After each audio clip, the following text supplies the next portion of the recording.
in the county that doesn't have. I 100% understand what you're saying. I want to make sure. I want to make sure that money's safe. I understand. Because I don't want. That has nothing to do with I don't the want the fire community chief. That has misled. to do with the. I'm not going to participate in something if the community's being misled. We're way off subject here. I'd be more than happy. No, to that's discuss fine. it. I just don't want to lose the rest. Well, If I may, we're not saying no, we're bringing it back for consideration after more information is provided to the board members that have requested it. So it's not a no, it's a we'd like more information. I was just wondering if it's going to now cost them a lot more because we're tabling it. I know that. No, everything is the same, it's just pushing it out for decision. I hope that helps. So we have a first by Director Green and a second by Director Davis to table this to the April 17th meeting. Okay. Right? Director Davey? No. Director Green? yes. Director Davis? Yes. Director Smiley? No. Director Sangster? Yes. Passes 3-0 absence. Okay. We'll move on to item number 4. San Miguel Community Service District 2022 to 2027 Strategic Fire Plan, Strategic Plan Review of Fire Department Sections. I have glasses. Thank you. Once again, it's me, and thank you. This is to review and discuss the 2022 to 2027 strategic plan for the fire department sections, provided to the fire chief as appropriate, or provide direction to the fire chief as appropriate for any revisions, updates to be incorporated into the strategic plan, suggested as we finalized by the fire chief, presented at a later date. The background, you guys have seen this before. This was an item that was supposed to happen in January. There was technical issues, so it didn't happen in January, and it was presented in February. Unfortunately, I was not at the February meeting, so here we are in March, and we're going to review only the slides that relate to the fire department on the strategic plan. Kelly Dodge was nice enough to bring the projector because the projector was the issue at the first meeting. We had it at the second meeting. We might as well have it at the third one. So our fire fund is Fund 20, and our mission statement was we were going to continue to prepare to meet the growing demands for high-quality fire emergency services for our district and service area. And my monitor is a little off. You go to the next slide unless you have any questions regarding that. It's kind of clipped off. So we will successfully complete the redistricting process with LAFCO and San Luis Obispo County, and the fire department has worked through it. So the goal is to, that's kind of cut off on mine, but it says the task is the fire department has worked through the process with LAFCO, the county board of supervisors to finalize the fire department's district boundaries. And the goal was the C.S.D. board to approve redistricting. The C.S.D. board did do that in November. Complete the formal application process as for redistricting to LAFCO. We are working on that. Work with LAFCO to receive approval for redistricting. We have a roadmap for that process and receive county board of supervisor approval. So the status in October 2023 was complete the district municipal service review, stating the need for the redistricting of the fire department process. LAFCO did complete that review, and the redistricting need has been incorporated into the MSR for 2023. And the description of the process, Pam Giardini, who's well-versed with planning and LAFCO, has been selected as a consultant to engage with LAFCO, and the resolution 2024 was approved at the November 21st meeting 2024 regarding the redistricting process and outline options for the necessary to move forward. So a little caveats on that is I have a meeting tentatively scheduled with Supervisor Pashong in the next week or so. He's looking to find a hole in his schedule. Pam Giardini has been assisting me with this process, and so far she's been doing it pro bono, which is very generous of her and her time. And I have had at least 3 meetings with Rob Fitzroy at LAFCO and his staff. So that process is moving forward. Do you have any questions regarding this? I have 107%. There you go. I got a question for Yes. Fire Chief. Scott, let me ask you a question. How is extending the district of the fire department going to benefit our district, C.S.D. district? Okay, so currently, No way it can. this absolutely can. So currently, the fire department is reliant on tax funds that come into the county. The county collects those tax funds and then they're distributed back to the fire department. We get approximately 12.75% of the 1% of tax dollars collected within San Miguel on property tax. We have 9 different tax rate areas within San Miguel, so that's 12.73% as an average. Some are 13, some are 11. So when we get that 12.73% of that tax revenue, we are limited to only properties within the San Miguel Community Service boundary. The San Miguel Community Service District as a whole cannot provide services beyond the San Miguel Community Services District boundary. However, the fire department provides services well beyond the San Miguel Community Service District's boundary. And we do that as automated and at no cost to the other jurisdictions, the other jurisdiction being San Luis County. So that limits our availability of funding to the footprint of the San Miguel Community Service District, which is approximately 5.5 square miles. By redistricting the fire department and creating a fire district, which the San Miguel Community Service District had, or let me back up, the San Miguel Fire District existed from 1888 till 2000. Once the fire station was built in 2000, the community members got together and decided it'd be a great idea to start a C.S.D. The C.S.D. incorporated lighting, wastewater, solid waste, and fire, street lighting, as their powers. So once they did that, they locked the San Miguel Fire District into the San Miguel Community Service District, limiting their ability to collect tax money beyond the 5.5 square miles.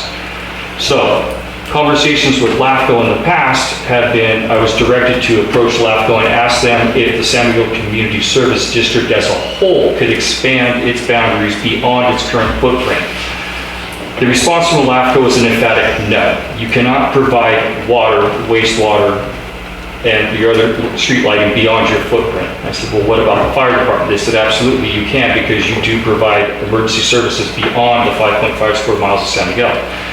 By expanding the boundaries and taking a larger piece of real estate, that allows us to create or to collect a larger amount of tax revenue from the adjacent properties. So we would potentially be getting 13%, 12.73% of the 1% of the tax base for a much larger footprint. Now granted, the footprint is a very rural footprint, so there aren't a whole lot of houses out there, but there is property with property value. There are some properties that are locked in the Williamson Act, so the property values are very low.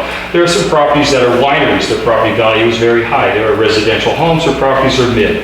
So after we did a APN search study, we created a GIS boundary of our potential new district, and we pulled each individual parcel off of the county's website for the APN assessed value.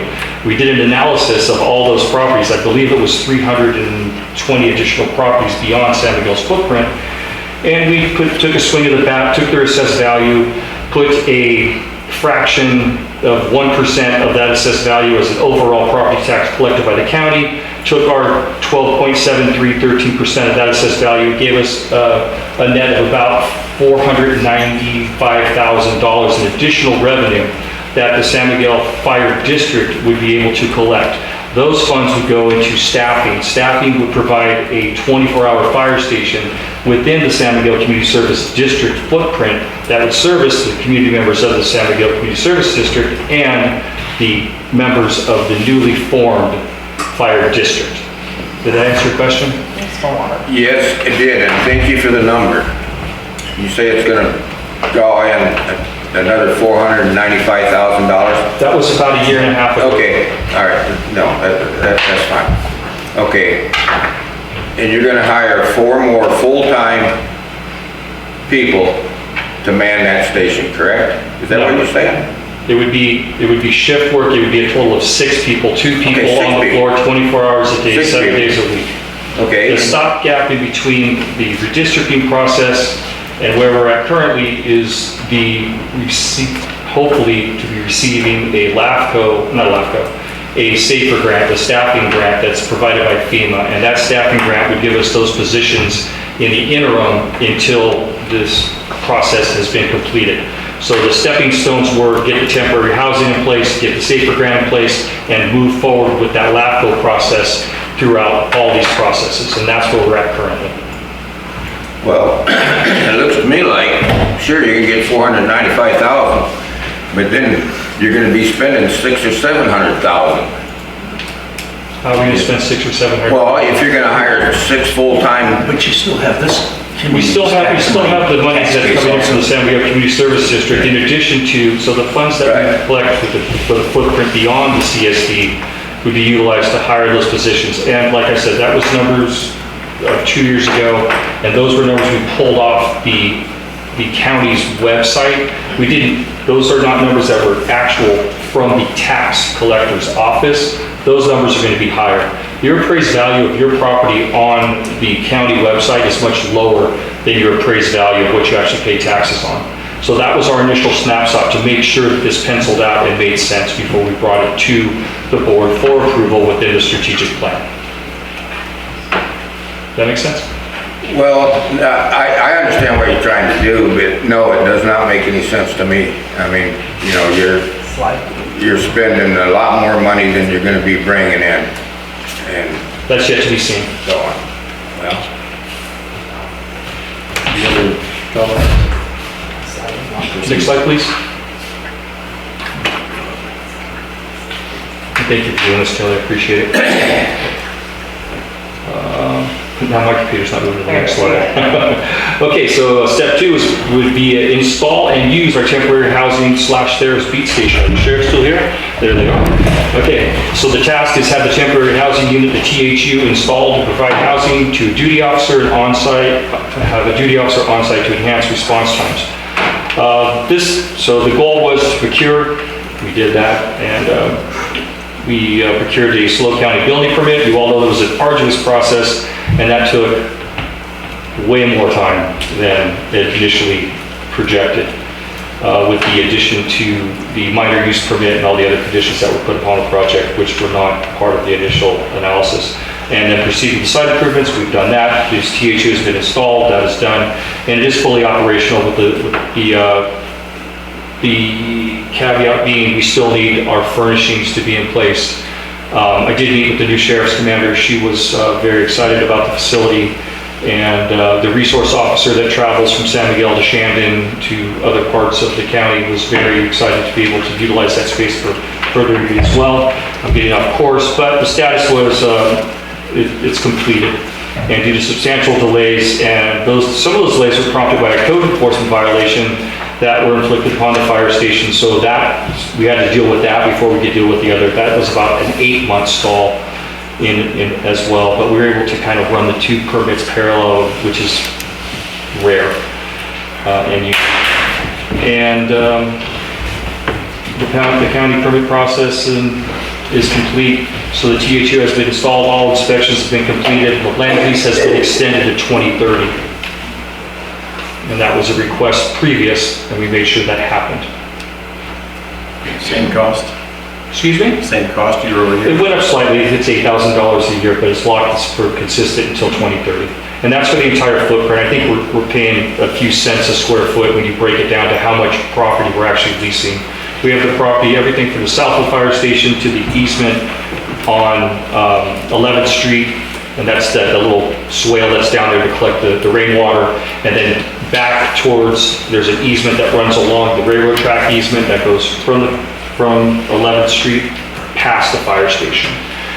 So that is a fair chunk of land for the value that we're getting. Any questions? No? yeah, I got a question. Okay, I got 2 questions. Number 1, I remember when the former chief, you guys were purchasing that double wide, and if I remember right, just for the cost of the double wide, it was gonna be $337,000. And so I asked the question, I says, man, that's a lot of money for a double wide. And then you said that, or I was told, well, that includes all the furnishings It did. and so on. And then you just said that you gotta buy the furnishings. Well, so if you go back in time and you read your staff reports regarding the temporary housing unit, the last update that was provided before the housing unit was actually installed, it gave you a complete financial breakdown of everything that took place. And a lot of that overage was due to the county permitting process. We had to spend close to $12,000 in a minor use permit. We've spent, I can't remember off the top of my head, but it's in the financials, an inordinate amount of money to appease the county planners. Now, I'll tell you the story about the permit if you really want to hear a good story, because it's true. But we started out as basically an accessory dwelling, a residential home is what we wanted to permit. That was fine, they accepted the permit, a planner got a hold of it and said, oh no, you can't do that. Now this is a commercial project because it's on Mission Street, so they reclassified it from residential to commercial. And they said, well, now it's a commercial project, we have to have a minor use permit on that. So it's because it's a commercial project, it's on Mission Street. So we went into a commercial project status and went through a minor use permit. That took over a year to accomplish and cost several $1,000s. While this was happening, the other planner was working on it and said, well, no, it's not a commercial project. This is an essential service project because you're housing fire department staff. Well, we had the argument this is not essential services because in an event of a natural disaster, it does not have to stay in operation. We fought that argument for quite some time. We finally gave in. We had to do the additional engineering. That was just an utter waste of funding, in my opinion. There was nothing more than somebody stamping something that was already stamped. We had to prove that the building was 1.5 times construction standard, which is essential service standard. The manufacturer, finally after believing that we're not going to try to manufacture modular homes in San Miguel, gave us the top secret information, and that house indeed is 2.5 times construction standard, because that's to drive across the road. It came from Indiana, I believe. So once we got that all done, and we said, okay, fine, now we're going to pay, now we got our essential services permit in place. Then the county said, well, now you have to pay road impact fees. So we fought the argument, well, it's not really a residential home, it's a commercial project. No, it's an essential service project. They said, no, it's a residential project now. You have to pay $6,800 in road impact fees, which we weren't going to pay in the beginning. So we said, okay, fine. We gave up the fight, and we paid the $6,800 road impact fees, said, please give me our residential permit.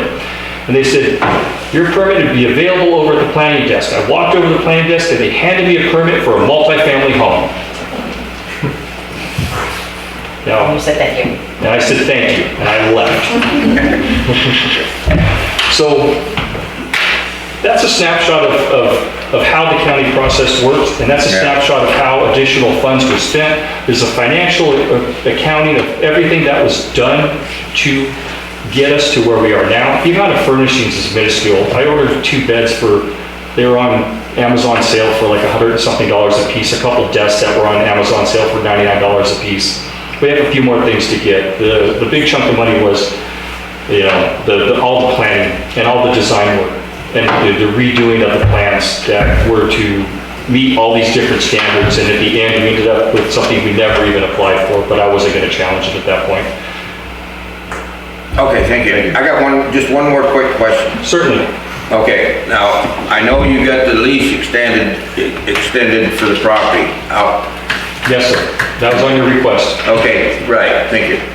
And then, now correct me if I'm wrong, but the information that I have is that building has to be removed in 2 years. No.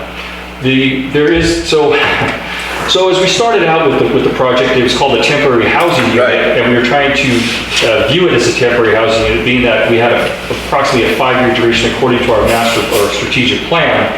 The county's version of temporary is anything that is only in place for 6 months. So in the county's eyes, the multifamily home could stay there as long as we choose to leave it there. So you don't have to move it in 2 years? No, sir. All right. If we don't extend our lease in 2030, we'll have to move it at that point. Yeah. But the goal is to have the rest of the projects done and then surplus sale that while it's in great condition. It is in great condition. If you haven't seen it, you should see it. The initial cost of the house was $207,000. The balance of it has all been processed. Thank you. Any other questions? Proceed. Okay.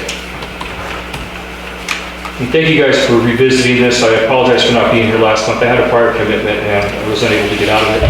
So number 3, fire apparatus bay has been completed and all equipment shall be modern and well maintained. So purchase and maintain equipment as needed to stay current. We are doing the best we can with that. Got some glasses here so I can read this a little better. Proceed with the planning process required for the construction of the proposed apparatus building. Complete design around future vehicle replacement needs as required for NFPA guidelines. Vehicles do time out.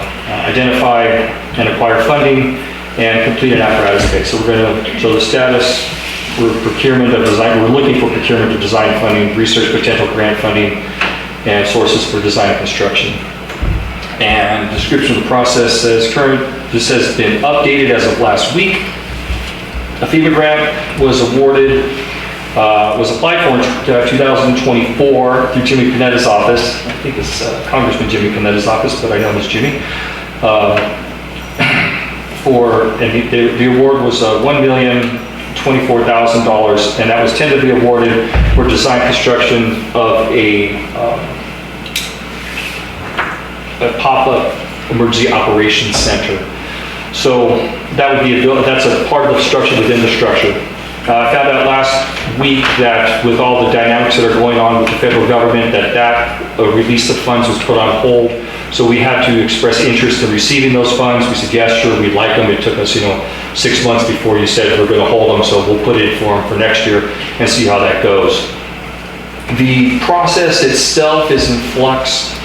At the time that this was written, the idea, the thought thread was to potentially put an apparatus bay on the property to the north of the fire station and then renovate the existing fire station to accommodate living quarters, community room, training room, pop-up EOC, things of that nature. As we work through the design process and speaking to designers, and there's the design conference coming up that I'm thinking about attending for fire department design, it almost makes more sense to just build a new building that's going to have all the accommodations at once and then leave the existing building as an apparatus bay, maybe put some drive-through doors on the back. But, so there's, the ideas are in flux, but the thought process is still the same. There needs to be 2 buildings there that would accommodate the district for the next 20 years. This fire station was built in 2000. Current fire station was built in 2000. We're at 2025 right now, so it's coming to the end of its operational life. It was never used as intended. It was intended to be a fire station, but immediately it was turned into a fire station district office and kind of overwhelmed the intent of use. So now we need to plan for the next 20 years. And I think that this strategic plan was well thought out. We put a lot of work into it, but it is a strategic plan, so it has room for modifications. I heard the question asked, are there any renderings or anything available? There are not any renderings or anything available at this point in time.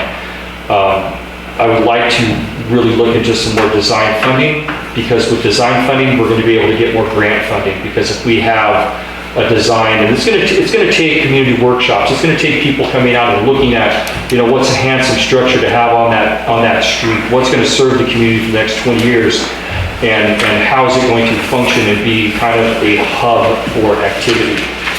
So there's a lot of thought to go into it, but it's always on the forefront of the planning process on my day.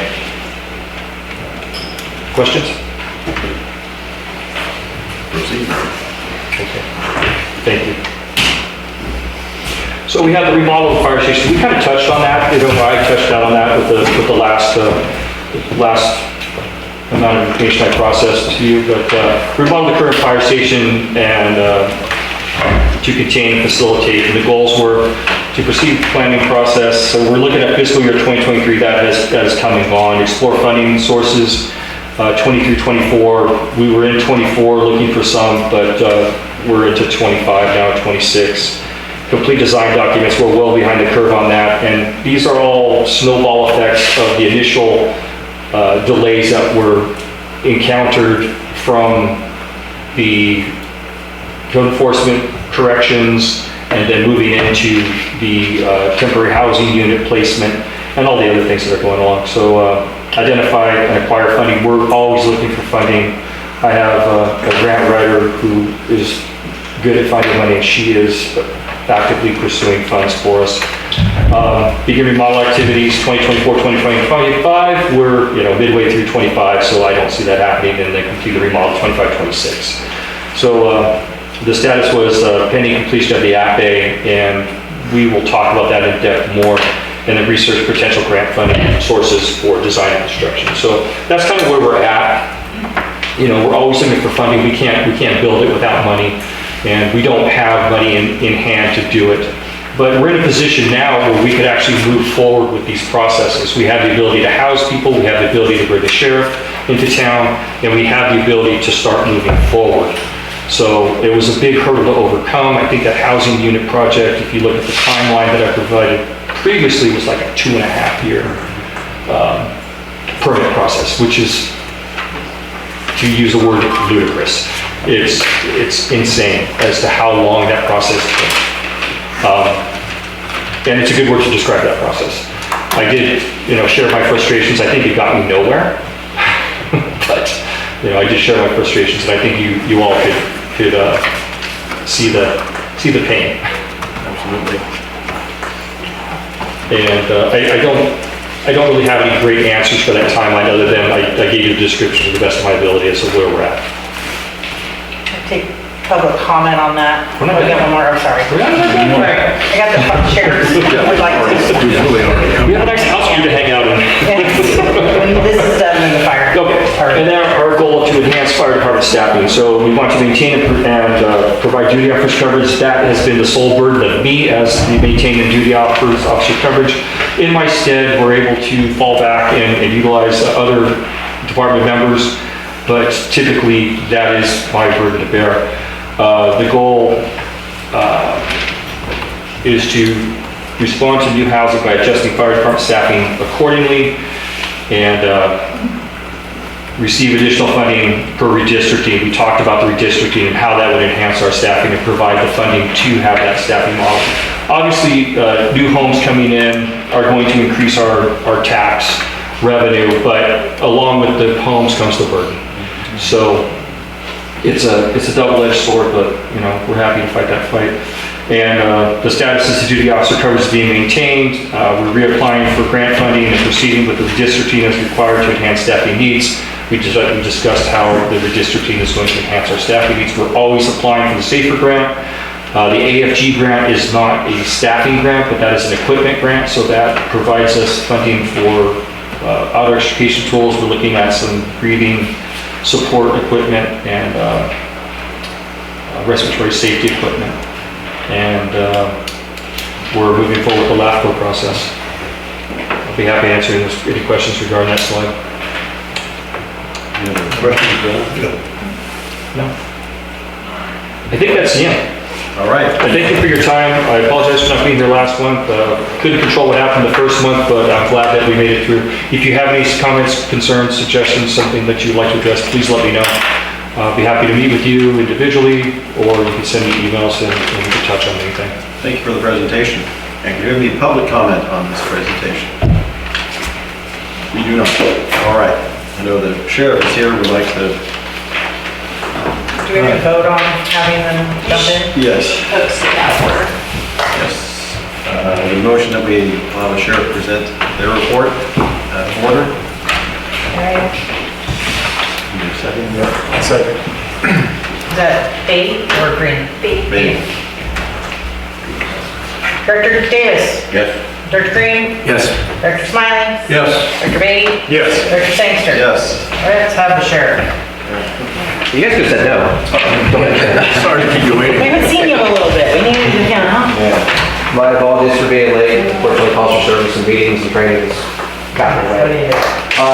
Mainly what we want to talk about for the sheriff's aspect for San Miguel is we've seen a marked decrease in criminal calls here, which is good. We have a 28% decrease, but 17% decrease in calls for service with a 15% decrease in criminal reported calls, which is just a good sign that we're seeing.